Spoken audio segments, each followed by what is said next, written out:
9 days. It took 9 days for the 2133 MHz RAM that I need for the side of the road PC to arrive.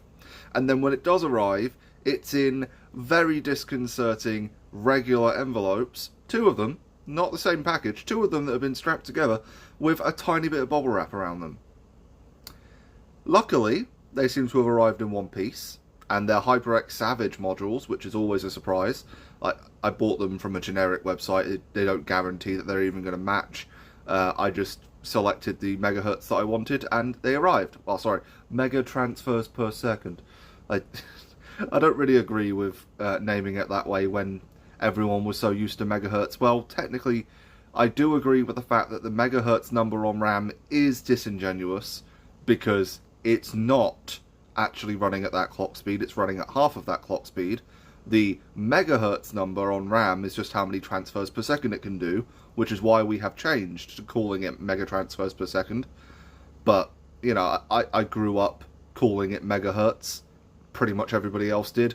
And it's going to take me a while to agree with calling it mega transfers per second.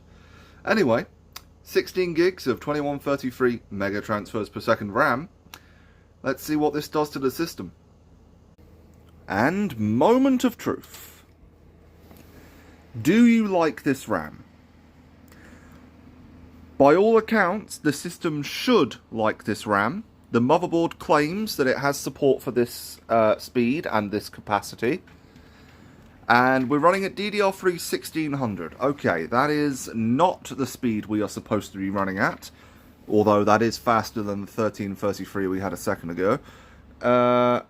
Can I enable XMP? Does this even support XMP is the question.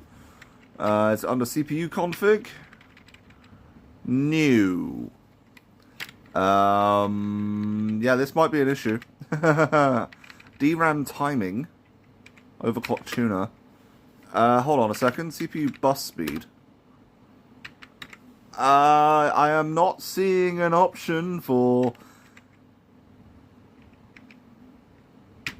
Yeah, I am not seeing an option for XMP, which is interesting. I will just have to enable it manually and hope for the best. Right. Unless I've been ripped off and what arrived is actually 1600 MHz RAM, which would be pretty standard for the store I ordered these from. They are very well known for having incorrectly labelled stock. Yeah, that's not booting. Right, time to do some investigating and hope I didn't get ripped off.